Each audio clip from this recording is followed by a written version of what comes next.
So, hey guys, we're back. COGconnected's inaugural second episode of the Game of the Year Awards, and we're back with the same crew. If you had watched the last episode, you should. Well, yeah, you should. I mean, if you haven't, get caught up because it was great. We had witty banter aplenty. There were jokes and inappropriate jokes. Those are always the best kind. Some of them were very ribald. Yeah, it's just how we roll. I mean, we don't pull any punches around here on COG, do we? Never.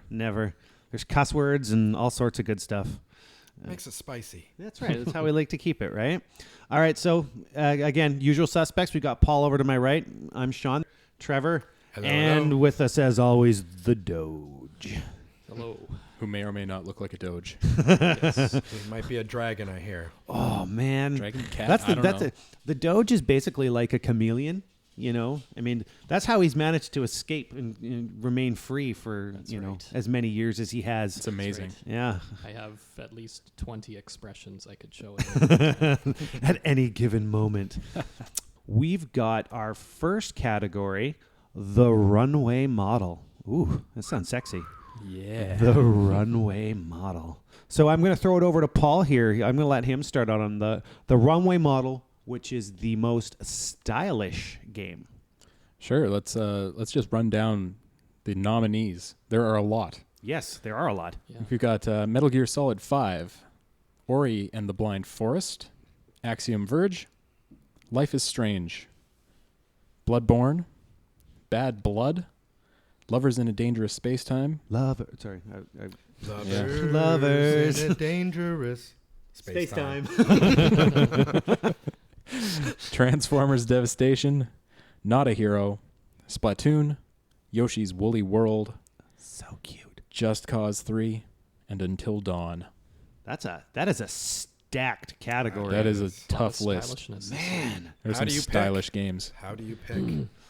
I was going to throw darts, but unfortunately the list is actually on my laptop, so that's probably not going to work. The list may disappear. Yeah, and I can't afford a new laptop, so I'm going to actually have to think. Well, I'll go first. This is a toss-up for me. There's two that I thought were not only stylish but substantially unique in the style category. Those two things are Ori and the Blind Forest and Life is Strange. Both amazing. So, Ori, obviously the art style is unbelievable. Absolutely. Looks like a watercolor painting. And the way they got the characters to emote with the limited design capabilities with that kind of art. And Life is Strange. There are some vistas in that game. Oh man. Yeah, and I mean, I'll second. Well, actually, I would second both of the games. I mean, I had a great experience with both, but man, Life is Strange. It had very much that sort of like moving painting feeling, if you will. Mm-hmm. And I mean, not only does it capture style so much like artistically, I found, but just like its attitude, everything about it, it has a style to it. It's unique. It's got a real feel to it. Yeah, and it's unique to itself. And I mean, looking down the list here too, I mean, Yoshi's Woolly World is, I mean, I don't know if that style so much is just cuteness overload. Is that style? Whimsy. That's a great way to put it, actually. Mm-hmm. But man, I mean, that was a game, or is a game that it's appealing on so many different levels because your kids can play it, you can play it. I mean, I'm getting to be an old fart now too, and that one really stood out to me. Man, maybe you got people who are going to like Splatoon is such a solid choice. Wow. I mean, looking at this list over again, that's a tough list to actually pick a winner. Paul, why don't you pick your winner? Are you just going to go both? I would love to go both, but there I think I'm supposed to. There's only one. There can be only one. That is right. And I think on that front, if I had to pick one, I'd pick Ori. It's a solid choice. Yeah, you know what? I think I'm going to be like, I don't know. Let's throw it over to Trevor. We'll say the yin to your yang real quick, though. And I'm going to stick with Life is Strange because I've already said why I like that game. And man, everything about that oozed style for me. Yep. Life is Strange.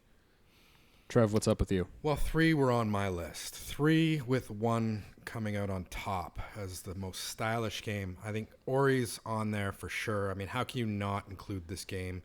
as one of the most stylish games of the year. It's gorgeous, unique art style, unique gameplay. You guys covered that. Bloodborne's on my list as well. I just loved how the story was told through the game's enemies and environments, and it's just grotesque enemies on a large scale. Doesn't quite win my award. The load times and the frame rate issues were a little bit, kind of held it back somewhat for me. But if you didn't die so much, you wouldn't worry about load screens. Well, that's the problem. I did. It was a punishing game. It is very difficult. Yeah. But number one for me, and I know this game, it didn't score that well, and it didn't really play that well either. But Transformers Devastation, I just love the style, the look, how it stayed so close to the source material. Absolutely. And to those old cartoons that, if you grew up in the 80s, you know what I'm talking about. Yeah, I just love the look of Transformers Devastation, and I think it's the most stylish game of the year.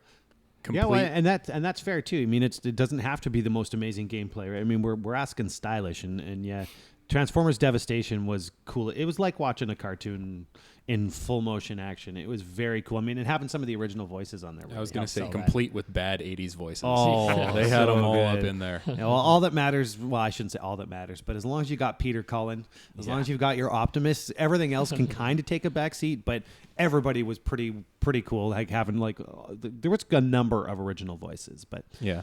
All right, Doge, what do you have to say about this? Yeah, I agree with Trevor. The Transformers Devastation, I thought it was such a bold move for them to actually go back to that, that retro style of the 80s cartoon, right? And that was a bit of a risk because, let's face it, a lot of us these days aren't actually old enough to remember that cartoon. So that would have come up as a bit of a risk, and it just might not have been received that well. But I think it worked, and it really looked good. Bloodborne, I thought the stylishness was really strong on that one this year too. It was such a sense of dread in that game as you're playing. So creepy, the atmosphere. They really did a great job of that. Just the creepiness, that doll that, without spoiling anything, is very creepy. The doll. The doll. That's all you got to say. The doll. You got a creepy doll, you got a creepy game. Yeah. Life is Strange, I would say, if it wasn't for the time travel aspect, I wouldn't think that was so stylish. But I just thought the time travel aspect of that really was something that made that game so cool to play. Ori and the Blind Forest, for me, though, is the most stylish game of the year. The art style was just so perfect, and it really complemented with the music and the gameplay. I'm not a platformer guy. I don't like those kind of games normally, but I was finding myself enjoying playing that. I think a lot of it was the visuals. I'm just going to throw in real quick. What I really love is the fact that these conversations, I mean, if you tuned in again to the last episode, is that we are really paying a lot of attention now to independent games. Yeah. It's not all AAA. I love that games like Life is Strange and Ori are getting some big attention. Yeah. It just shows where development has gone. I mean, not that, the big players are always going to have a lot of power, but the little guys with a little bit of help and a little bit of backup are making some unbelievably good games right now. It's so good. And they're so polished. They're not just those independent games that are, let's face it, kind of crappy. Well, yeah. There's always going to be garbage. I mean, Yeah. you won't appreciate the good without the garbage. So, yeah, there's always going to be garbage. But these are very slick, well-made games. Absolutely. So, what is that? 2 Oris, a Life is Strange, and Transformers. And a Transformers. That's a decent lineup. Solid. Yeah, it is. That's a decent lineup. top Pretty 3. stylish. But moving on, this has got to be one of our most anticipated. We were really excited about being able to discuss this award, and it is the Come On Man. Come on, Man. The Come On Man Award. With 6 N's on man. That is some serious no. And this stands for it's basically our industry annoyances, the things about gaming that just piss us off. The things that we're tired of, we're tired of this bullshit. We just kind of want things to move on. So let's run through the nominees on this one, and there's some good ones in here.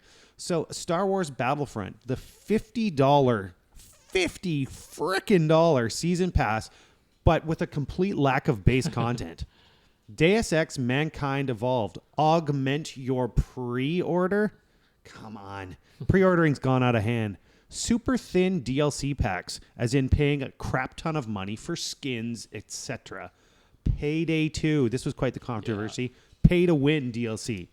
Basically, buy this, you'll be better than everybody else. That's kind of BS. Many people heartbroken over this one. PT/Silent Hills canceled. Come on, man. Come on, Come on, man. Come on, man. And actually removed from the machine that you had it on. Well, there is a workaround Or that's was just it? that Yeah. just popped up, but that's some for yeah. You can change. I can't. Yeah. I remember seeing it. I can't remember exactly what the details are, but you can change something to do with your region, this, that, or what. But it is possible to re-download PT to your console as of right this moment. But moving on with our nominees, Kojima Hogtied by Konami. The Game Awards incident with Jeff Keighley, the Kojima branding removal, etc. That was just a total shit show. Too many remasters. Come on, Remasters and remakes. Come on, man. Come on. Poor performing console games and, pointing out, for example, games like Fallout and Just Cause, which suffered from a little bit of stuttering. Come on, man. Come on, man. In this day and age. Give me that frame rate. Stuttering. Silky smooth. And We need it. this one I like this one. Hypersensitivity to everything. I love how we have this here in parentheses. Everything? And by everything, I mean boobs. Who's hypersensitive about that? Well, the internet is. Really? God, the internet There's is that a corner of strange the internet. place. They do not like it. The internet does not like boobs. Come on, internet. Oh, a lot of the internet Actually, does. I beg to differ because if we're going based on stats alone, I'm pretty sure most of the most popular sites on the planet have a lot of boobs. Hey, wait a minute. Yeah, you're right. I think you're on to something. I've been to one of those before. So that's a lot. That's a lot of things that annoy people. So to pick only one that's kind of tough. I think myself, I would kind of have to lean towards. I mean, because it's not only Battlefront that's done this, but the season pass stuff is getting out of hand. I mean, you get a $20 season pass with a lot of great content. I don't mind spending that money. That's money well spent if I really enjoyed the game to begin with. But that's based on a game that already has provided me with a shit ton of entertainment, and I'm choosing to add on to that experience. But a lot of stuff, Battlefront's not the only game that's had an out to lunch. Wasn't the Arkham Knight season pass crazy? I think it was expensive also. Yeah, I mean, and it gets to a point where we as gamers are going, stop bleeding our pockets dry. We're already giving you our money.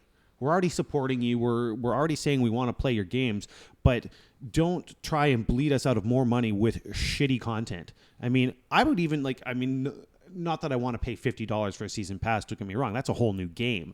But if you basically take what I've already played and double it, and I loved it that much, okay, even then maybe I could see 50. But for me, season passes are out of control, and just DLC in general, overpriced and not backing up your dollar value. Yeah. The thing with season passes and pre-orders is that they're wanting you to buy something that is totally unproven.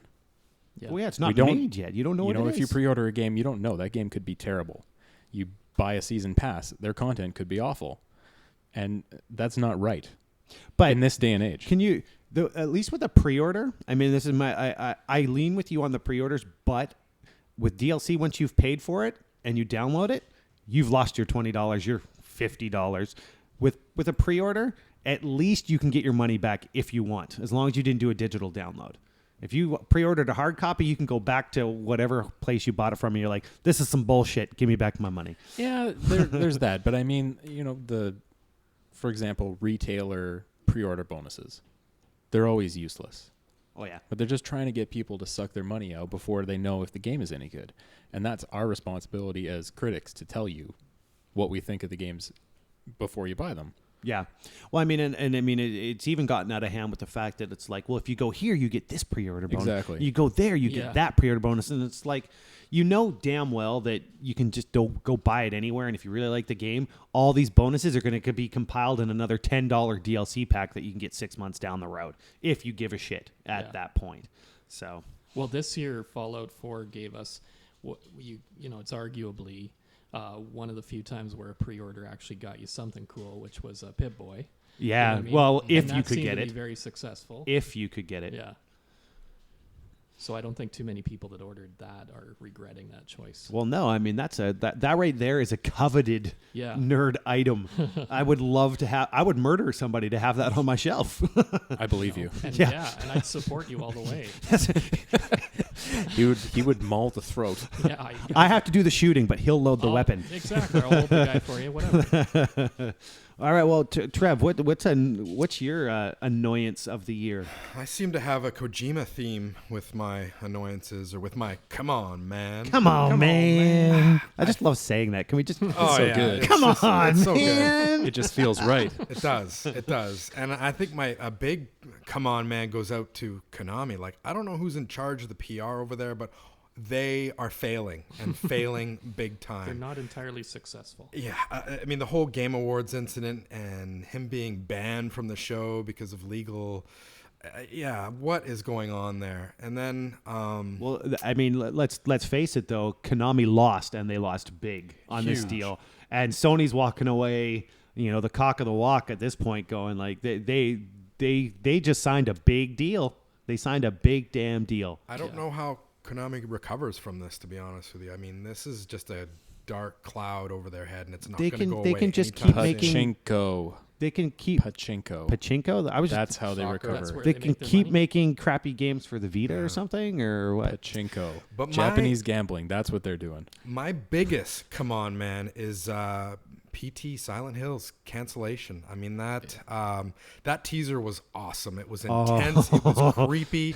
I mean, you're just going down this corridor and hallway over and over. I'm getting And it's- goosebumps sitting here Yeah, just yeah, thinking I've about when I got played chills that right game. now. Yeah, That game scared the It's shit out absolutely of me. It's just terrifying. layers and layers of tension and tension. And then, of course, you see Daryl from The Walking Dead at the end, and Guillermo del Toro, and like this. It had everybody in a Did frenzy. everybody here play through the PT demo? Yes. Okay, so when you got to that point where you were over kind of towards the door, and then you had the floating ghost thing, like, were you guys all like me, where like I kid you not, I would take like a half. Oh, yeah. I would flick forward. I'm like, I don't know what to do, and I would flick forward like a half step, and then when that thing got in my face, my controller hit the goddamn ceiling. I jumped so hard, and I knew it was coming too. It's not like it was a surprise to me, but I crapped myself. Oh, there was like you never wanted to turn around. You're like, oh God, there's something behind me. I don't want to turn around. I'm not turning around. I'm gonna just shut this off. Just the way they pace that game, Yeah. it's amazing. That is definitely the scariest thing I've And ever it looked. And they didn't hand you great. anything No, either. no. You needed to work for it. I mean, I actually I have to admit, Yeah, like I got to a stuck. point where I had to look it up. I'm like, I don't know what to do here, and they're like, well, walk through this door like 4 more times. I'm like, what? I'm like, who's gonna figure this shit out, right? But apparently, obviously, somebody did. It just wasn't me, and I cheated my way through. And I'm pretty sure that's what took me to that ghost thing. And about there is when I came close to giving up. But I still, I finished it, and man, what a disappointment that will probably not ever see the light of day. That's definitely a come on, man. So yeah, PT canceled. That's my biggest. Come on, man. Come on, man. I could have so much fun with that just over and over. It's the universal catchphrase. Come on, man. All right. The big question with Kojima too is that there's going to be a lot of people who say, well, you know what though, Konami's going to still release Metal Gear Solid 6 or whatever, and it's still going to sell like hotcakes. So Absolutely. You know what? Who cares?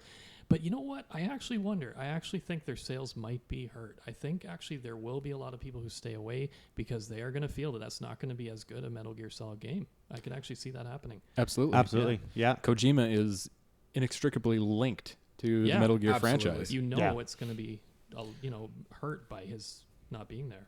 Well, I mean, most people who know the franchise or know the series are going to go, well, you mean he's not involved? Well, then it's not. It's no not a thanks. game that I want to It's have not. anything to do with. It's not. Yeah. It's not a Metal Gear game. Yeah. Look at Revengeance, that game that Platinum did. Yeah, the Platinum one. Yeah, all the. Nobody thinks of that. Nobody puts that as part of the series, even though it's technically part of the canon or Yeah. whatever. Yeah. Yeah. And it just died because Kojima said, I didn't really like it. if Kojima is saying he doesn't like a Metal Gear game, you're writing it off right there. Yeah, exactly. Like he just put the nail in the coffin. You know what I mean? It's the kiss of death. Yeah. It's the kiss of death, and he covered it in gasoline and he lit it on fire. He's like, don't buy this piece of shit. Like the game is done, right? Yeah. All right, so we've got 3 of us that have weighed in on our official Come On Man. What does the Doge say? Well, you know what? The Doge is really angry this year about one particular Come On Man, and that is too many damn remasters. I'm getting sick of this crap. Come on, man. You know, every new console generation, they do this to us, and I keep falling for it. But you know what? I'm getting really close to not falling for it a couple more times. And I'll tell you, I give it maybe one more generation. I'm not going to do it anymore because I am sick of playing these old games that are not even really remasters. Let's face it. Like I played God of War 3 remastered this year, and honestly, it wasn't any different. It looked a little bit better, but you're trying to sell me this for $40. Come on, man. Well, I mean, that just goes to show you that Sony could sell ice to an Eskimo, really. And it's just and that's where the second part of that is I want to call out Sony on this because I think they in particular are more guilty of this than Microsoft and the Xbox are. Xbox, I think it was Well, they had Gears Ultimate, and they Halo. do it for sure. But, sure. But making backwards compatibility, I think, is every console should be backwards compatible, and Sony is particularly guilty of doing kind of screwing over basically. Well, the last generation. because you can buy it again on PlayStation now. Exactly, and I think that's really disrespectful, and they keep trying to sell us the same games over and over. And if you look at the prices of these old games, they're way too much money. Yeah. Like, come on, man. Like, come on, man. You want to sell me a game from the PS2 era, and you want to charge me like $20 for that? That's a $10 game, a $5 game. That's insulting. Yeah, that's I agree. Insulting to me, and I do think that Sony in particular is guilty of that more than others. Yeah, they've definitely they're pretty good at pumping out their old. I mean, it's a testament to how good the old product is. Don't get me wrong, but I mean, to ask that kind of dollar value out of people who have already spent a lot of money, and especially in this generation, consoles aren't getting cheaper, games aren't getting cheaper. Yeah. Maybe give us a little bit of respect and go, you guys probably already played this, but in case you'd like to play it again, here it is, but on the cheap. Yeah, at least cut the price. Right? Absolutely. Yeah. Absolutely. We're moving on to our last category of this episode, which is the appropriately named. Yes. I mean, because this guy was basically the voice man for years. He's not nominated, but this time, for Christ's sake, this time he's not nominated, but maybe next year. The Nolan Northey, which is very obviously a tribute to all the great voice work, performance, or character in a video game.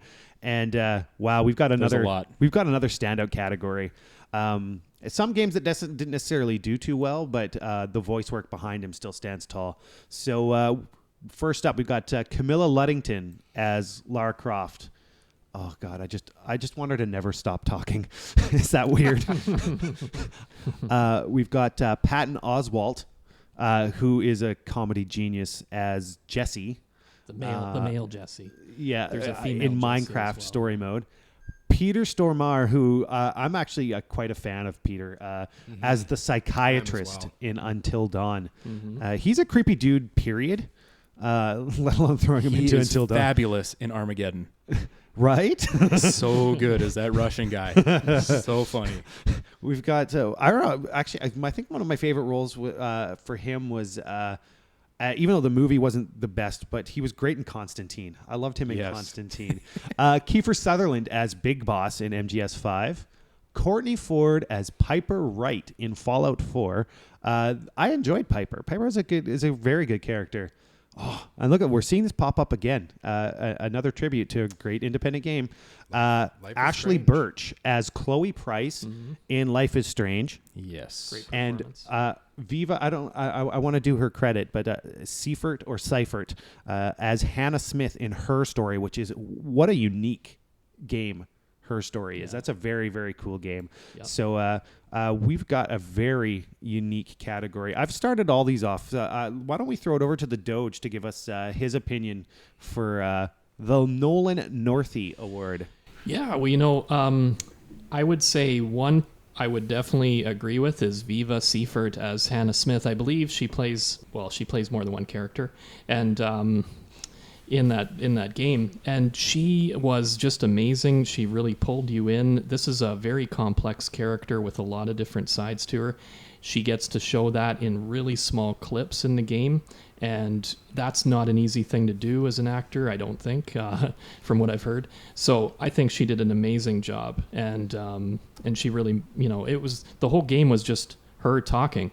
So that says something. And that's a unique thing for like this award. I mean, with a lot of these, like we're looking at an animated character, so they're not necessarily, their voice is out there, but this is a character that's also dependent on her visual, like a full-on acting job, which isn't something you're necessarily used to seeing in games, right? So I don't know if I'd say that these days though, with the facial mocap capture and stuff. It's most of these characters that are on this list did have facial capture and performance capture, which would bring us to, I mean, because we had chatted in the previous episode about how good the mocap was for Rise of the Tomb Raider, which really stood out for me.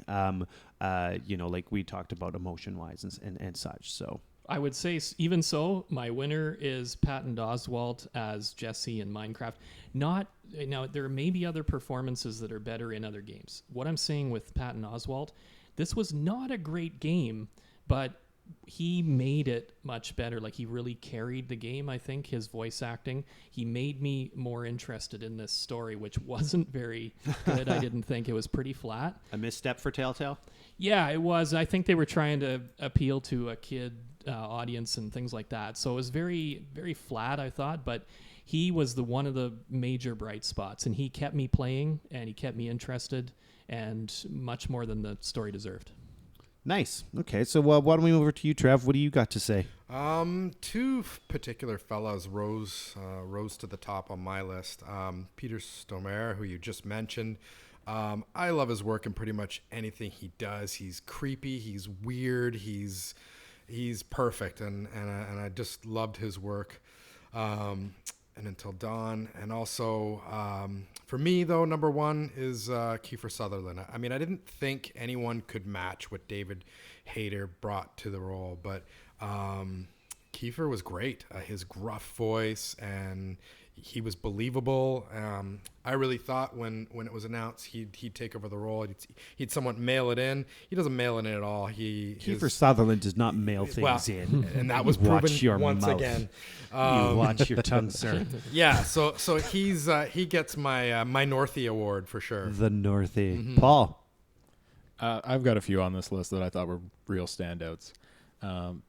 Honorable mention to Camilla. Oh, Camilla. In Tomb Raider. Don't ever stop talking, Camilla. She was great.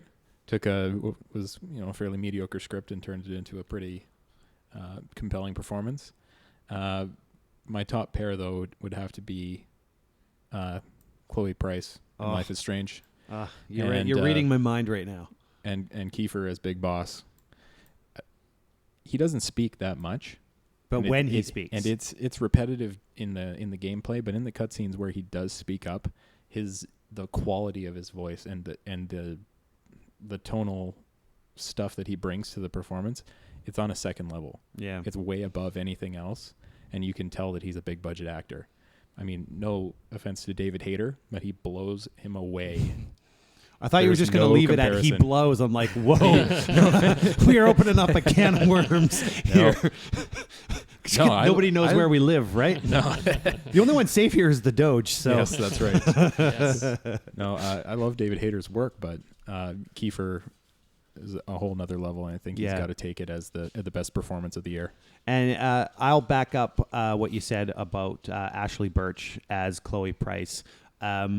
And I mean, again, it goes to show that when you're really invested in a game, that how much a performance can stand out for you more. And it's just a game that I mean, obviously we've talked about in a couple other awards that I just enjoyed it so damn much. I'm actually surprised.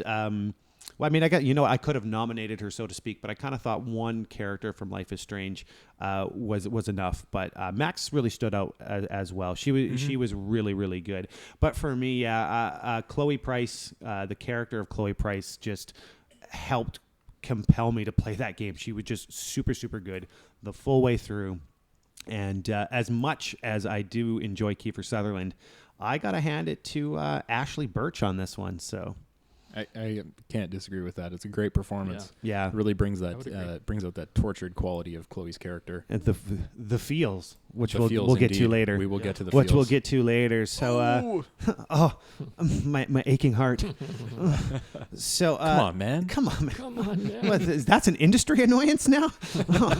So I guess that wraps up our episode 2 of our inaugural COGconnected Game of the Year awards. Even though we've only really agreed on one game, which was the shittiest game of the year in Tony Hawk. But apart from that, we've all had some pretty unique opinions. Yep. But we'll be back with our next episode where we're going to cover. Oh, we got some good ones coming up here. We're not going to give away exactly what they're about, but let's give you some titles. I see some editing, some last minute editing going on. The Feels Award, The Letdown, and The Saving Grace. Ooh, What could that mean? So who I don't knows? know. Dun, dun, dun. Tune back in tomorrow. That's right. Tune back in for the next episode tomorrow, and we'll see you then. Cheers. Adios. See you later.